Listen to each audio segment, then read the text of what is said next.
বাসন্তীতে BJP প্রার্থীকে ঘিরে জয় Bangla slogan, গাড়ি ভাঙচুরের অভিযোগকে ঘিরে চাঞ্চল্য।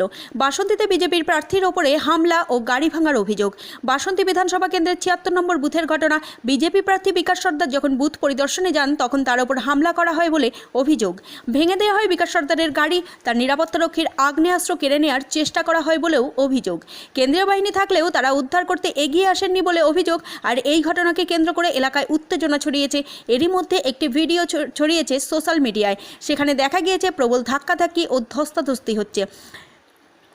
সেখানেই বিজেপি প্রার্থীকে কার্যত তাড়িয়ে নিয়ে যাওয়ার ছবি দেখা যায়। বিজেপি প্রার্থী গাড়িতে ওঠার পরে সেই গাড়িতে চড় থাপ্পড়ও মারতে দেখা যায় বিক্ষোভকারীদের। প্রথমে ওই বুথে গিয়েছিলেন বিজেপি প্রার্থী। বুথে ঢোকার আগে বিজেপি প্রার্থীকে ঘিরে বেশ কয়েকজন যুবককে জয় বাংলা স্লোগান দিতে দেখা যায়। বিজেপি প্রার্থীকে ঘিরে বিক্ষোভ দেখাতে থাকেন অনেকেই।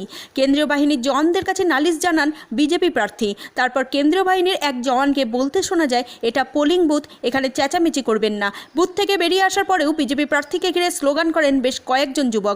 তবে বাসন্তীর এই ঘটনায় এফআইআরের নির্দেশ দিয়েছে নির্বাচন কমিশন বলে সূত্রের খবর। ব্যুরো রিপোর্ট, গাঙ্গেয় সুন্দরবন বার্তা, বাসন্তী। সিকিউরিটি তারা আর্মস করার চেষ্টা করেছে। খুব ভয়ঙ্কর খেলা চলছে এখানে। তারা তাকত দিচ্ছে।